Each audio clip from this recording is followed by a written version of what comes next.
Kas sen jau šo zemi pametusi, un naidnieki mūsu sapņus sagādājuši. Tauta saņemās un ceļās kājās, nesēžamies mājās.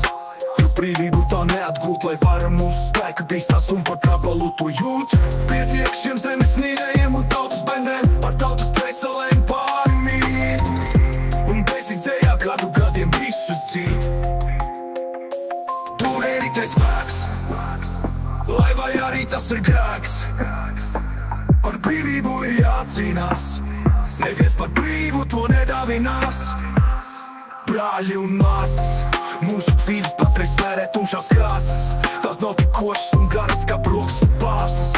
Mūsu paliek ar vienu mazāk un mazāk, un dzīvojam kā sanāk, kā sanāk.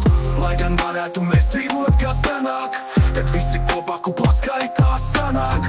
Bet ticiet man, tas laiks jau tuvāk nāk, un drīz jau ļaunumam ar roku varēsim māt. Un no visas sirds, skaļā balsī kliek, mēs esam klāt.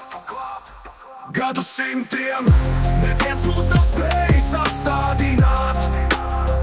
Tāpēc turpinām savu ceļu iet un par savu tēvu zemi. Gatavi pret naidnieka seju dūri triek. Nav svarīgi, no kurienes mēs nākam, no Cēsīm vai Rīgas. Viss atkarīgs no mūsu neatlaidības. Pietiek šņukstēt un stāvēt malā.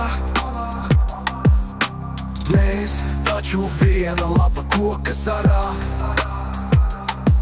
Ja vēlies, lai tava puķu dobīta ir tīra, ņem kapli rokās un sac usnes ravēt mūsu kopīgajā vagā. Jo šīs jau pašas neizsauc ziemas bargākajā salā. Pastāj domāt tikai par sevi un par lietām, kas grozās ap tevi. Spēks, tas ir tur, kur kopību staro, kā saule virs zemes. To neatradīsi internetā, lasot jaunākās mēnes. Tā kā nākotnē nebrīnies, kad nebūs ko likt uz maizes šķēles. Tagad jau jātur aizsobiem savas mēles, jo vārdu brīvība jau sen kā uzlikt svēto.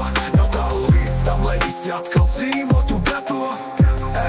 Nu jau kamos kaklā, te ir 30 gadus rokam un rokam, bet kā ūdens nav tā nav vakā, tāpat kā grašs manā makā. Pie vēl sūta mūsu tautas kalpus radā, balti renta stūpis gadā, kamēr pati tauti jau mirst badā, vegojot tikai viņu labā. Vēlos pateikt tikai vienu, novēlēt saulainu ikvienam katru dienu, lai jums ir galvas un galdā maizīte ar pienu, un būt stipriem brīžos, kad apmetamies kā pret sienu.